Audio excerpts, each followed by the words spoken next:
उत्तर प्रदेश में अलविदा जुम्मा और ईद की नमाज को लेकर प्रशासन पूरी तरह तैयार है। इसी के चलते नमाज को लेकर संभल पुलिस और मेरठ पुलिस ने सख्त आदेश जारी कर दिए हैं। साथ ही लोगों से शांति बनाए रखने की भी अपील की जा रही है। प्रशासन ने साफ कर दिया है कि नमाज सिर्फ ईदगाह और मस्जिदों के अंदर ही अदा की जाएगी। सड़कों और घरों की छतों पर नमाज पढ़ने की अनुमति नहीं होगी। ऐसे में अगर किसी ने आदेश की उल्लंघन किया तो उसके खिलाफ सख्त कार्रवाई होगी। इतना ही नहीं, मेरठ पुलिस ने आदेश न मानने वाले का लाइसेंस और पासपोर्ट रद्द करने की भी बात कही है, जिसे लेकर मुस्लिम संगठन भड़के हुए हैं। उनका कहना है कि सरकार और एक समुदाय को टारगेट कर रही है। ईद पर पुलिस का फरमान, मचा घमासान। परंपरागत रूप से नमाज जिन मस्जिदों एवं ईदगाहों में होती है वहीं पर अदा की जाएगी। परिसर के बाहर कहीं भी नमाज अदा नहीं की जाएगी। छतों पर भी अनावश्यक रूप से लोग इकट्ठे नहीं होंगे, न ही नमाज पढ़ेंगे। सड़क पर नमाज की नो परमिशन, बड़ी टेंशन।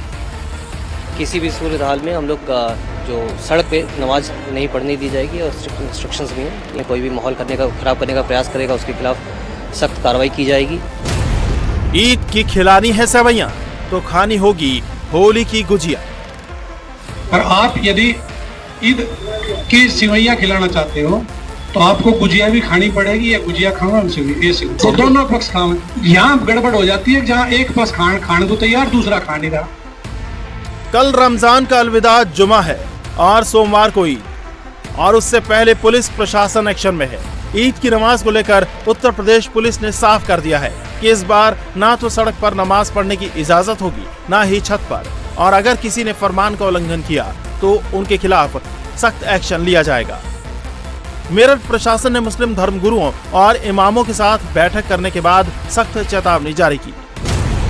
ईद के बाद नमाज ईदगाह या मस्जिद में ही पढ़ी जाएगी। किसी को भी सड़क पर नमाज पढ़ने की इजाजत नहीं होगी। नियम का उल्लंघन करने पर केस दर्ज किया जाएगा। आरोपी का लाइसेंस और पासपोर्ट भी रद्द किया जा सकता है। ईद पर संवेदनशील इलाकों, चौराहों पर फोर्स की तैनाती की जाएगी।